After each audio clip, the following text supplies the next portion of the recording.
Boa tarde, senhoras deputadas, deputados. Boa tarde, presidenta, deputada Maria del Carmen. Queríamos começar também lamentando, reproduzindo a posição nacional do PSOL, da nossa profunda tristeza com a morte do jornalista Ricardo Boechat. Queríamos, então, nos solidarizar com a família e, claro, com toda a categoria dos jornalistas no Brasil inteiro.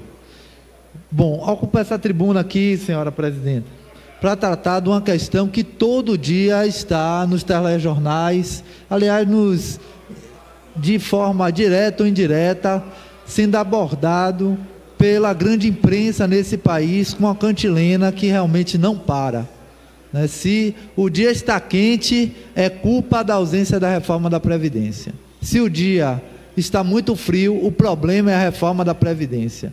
Não existe um dia em que a Rede Globo, a SBT, a Record, enfim, o grande jornalismo no Brasil não bata nessa cantilena de que é preciso fazer esta reforma da Previdência para que nós possamos pensar em garantir o direito, um direito fundamental do povo brasileiro. Talvez, com certeza, a sua principal garantia, que é a de uma velhice que tem um mínimo de dignidade.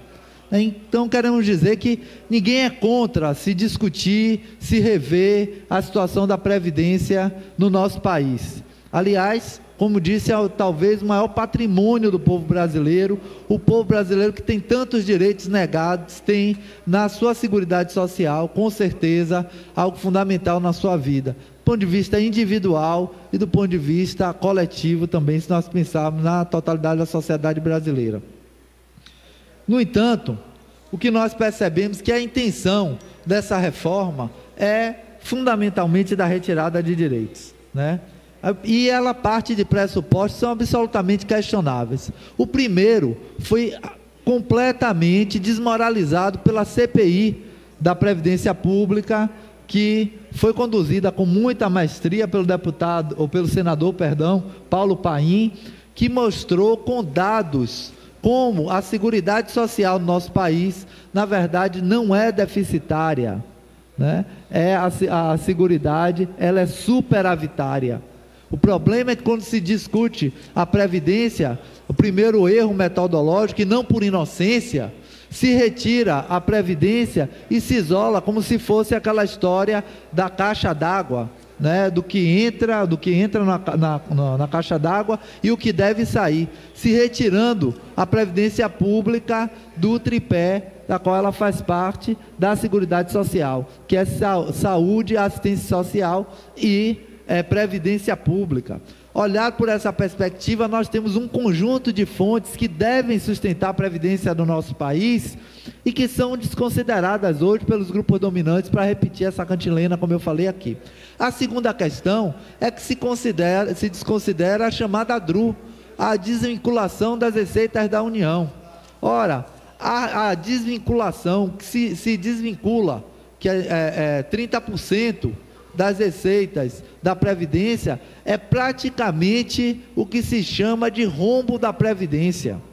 Ou seja, se o que deveria estar sendo empregado na Seguridade Social no nosso país fosse empregado, não existiria nenhum sentido para se falar de rombo, deputado Jacó.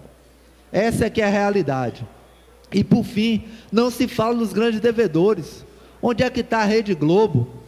Onde é que está a Record, o Itaú, o Bradesco, ou seja, que fazem parte daqueles 50 maiores devedores que eles por si só sanariam, ou melhor, devem já o triplo do que seria o chamado rombo da Previdência. Então é preciso fazer esse debate muito bem feito na sociedade brasileira, e aqui eu quero concluir, porque ninguém sabe para onde esse governo vai, mas ele está largando um conjunto de balões de ensaios, um mais perverso que o outro em relação ao povo brasileiro. A última agora, só para concluir, senhora presidenta, é esse discurso em relação à questão da substituição do regime de repartição pelo de capitalização.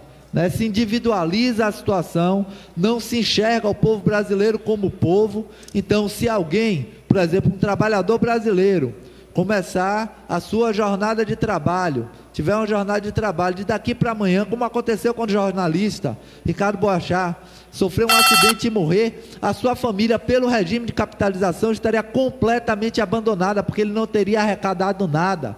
Onde fica a noção de povo, a noção de nação do povo brasileiro? Está completamente sacrificado. O Chile já provou desse remédio e não gostou nada, porque entendeu que é um veneno. Na verdade, a taxa de suicídio no Chile aumentou avassaladoramente e o país já pensa em rever esse famigerado regime de capitalização, entre outros balões de ensaio que o governo Bolsonaro tem jogado. Vamos fazer um debate político, porque essa casa precisa aprofundar a reflexão crítica e não deixar com que a grande imprensa trabalhe com a questão tão séria para o Brasil como se trabalhasse com fake news.